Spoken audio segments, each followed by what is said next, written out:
moment, let's go across and meet a young couple who went out shopping one day and in fact ended up with an idea that today gives livelihood to a lot of rural artisans. This isn't gardening as a hobby. 34-year-old Prashant Lingam is sowing the seeds of what will not only bring him prosperity but help him run several households in rural India. Prashant and his wife Aruna are entrepreneurs who started up Bamboo House India, an enterprise that links bamboo cultivators and artisans to the urban market.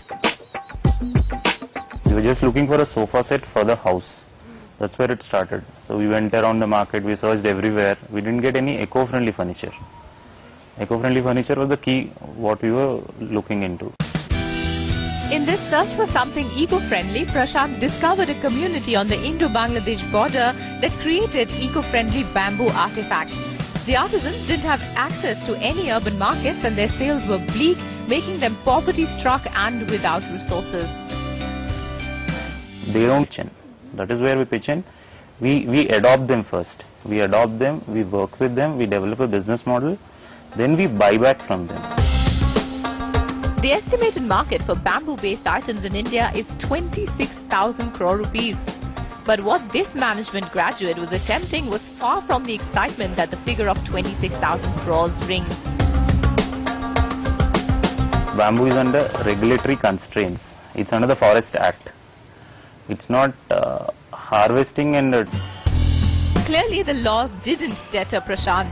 In fact, with a business model that focused on employment to artisans throughout the country, Prashant found willing partners in the Andhra Pradesh Forest Department, Andhra Pradesh Tourism and Development Corporation and IIT Delhi, who all aided him financially and helped set up the plantation process and training farmers. In just 14 months, Bamboo House India has a showroom in Hyderabad displaying its artifacts. Besides expanding in India, Bamboo House India also hopes to break even on their initial investment of 10 lakh rupees in another 1.5 years' time. For now, Prashant is depending on his savings from his previous business as an importer to get by.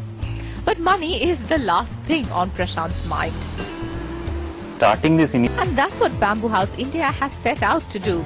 With almost 150 acres of land under cultivation in Andhra Pradesh and plans to adopt more artisans across the nation, they're definitely out to touch as many lives as possible.